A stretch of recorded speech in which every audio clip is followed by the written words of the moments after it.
Very important question.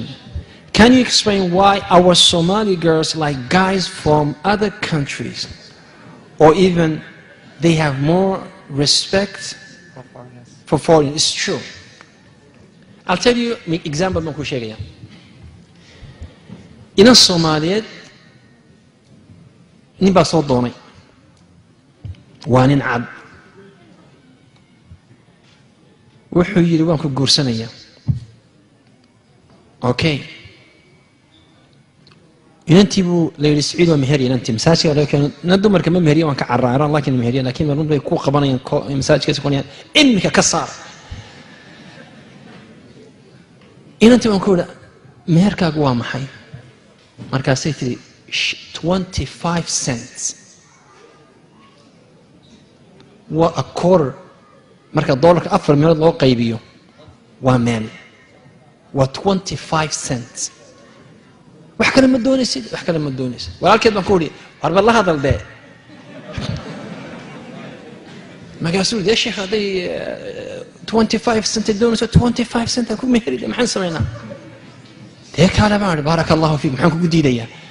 بارك الله بالرخيص بقيت عرفت موقتي كان ومهر صوت قولي أمو كرينين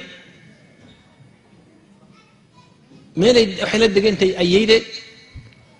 ميلها اسمه كوار أركان باسكيل بولي مركب باسكيل كقابة حرفه ده رجاي باسكيل بكقابة برف كرة عيا أي باسكيل حاجة دمو صارن تحن عبايده وذو قينتها جلبك وذو قينتها جلبك وقراعي نقاب كي بعيرك مريا إن حاجة سيف وشنتي مركا قضية الصومالية مساجك تشوقه يعني جو هبل إيجار دوما كان عنك الله قلي وحول ورهاده كوانو بابور ديران أنو صارو أنو قول عد أندجني أي نفتي نوك هناك محوكو أخريتان محوكو أخري صومال إننكي وسقروا في وضن كانوا تقدم بك ما قالوا مو مصروفه وفرع وصوت ورق ويسو النقطة لحيث الواحد دون يا ورقة الطلاق إن دي قرتد سنقول ورقة الطلاق أي دون سنكون قرها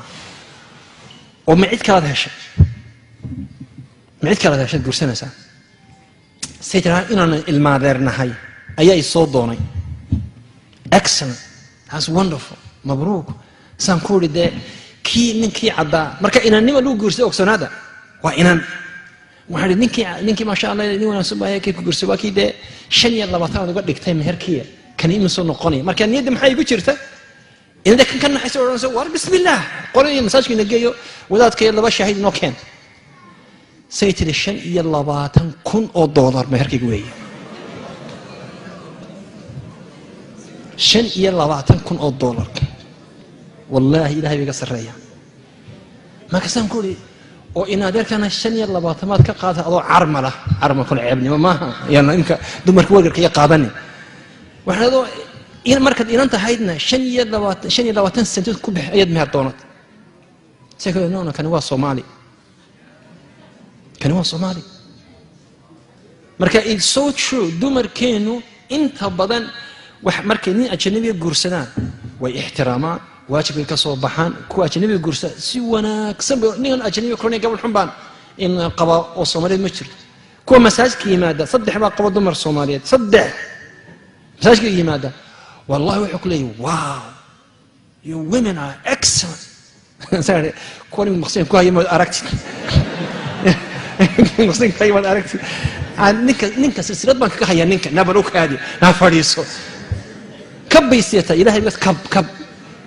وسخيه ديوسيه أنكو قراعي كل هذا هل كانوا يحكوا لي دمر كمية عجيب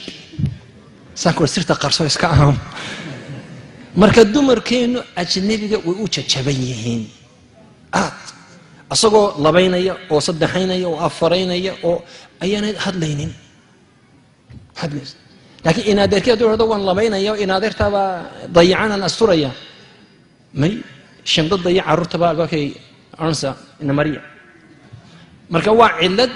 أي دمر كينو إنك ينبي وحولوا به مركا in la isqaboojiyo oo sida dumarkaasi ragga ajnabiga oo dhaqmaan dumarkeenu tii raggiina oo dhaqma ragga dumar wanaagsan oo ayaguna ka soo baxa waajibkeeda way jiraan moodari kulligooda caynka laakiin intan arkay dumar Soomaali ajnabi qaba aadba iyo aadba dumarkeenu ugu jilicsan ajnabiga marka waa ciidad wana sidii waxa weey inferior inaynaku uqdata nafsiya ugu jirto cajiib waxa ana inanta Soomaaliyeed ee isku tuunta dhaban inay yara qurux badan tahay ajnabi la doonata soo ma ogidin intooda qurux iskiro tuhmaysa waxa doonaysa in ajnabiya nin cad nin hindiyo oo maxay hindi ku falasa Allah عروتي دون تمشي عشان يا شام ما يتري يعني كي واحد لو قوسني واتمشي الحسن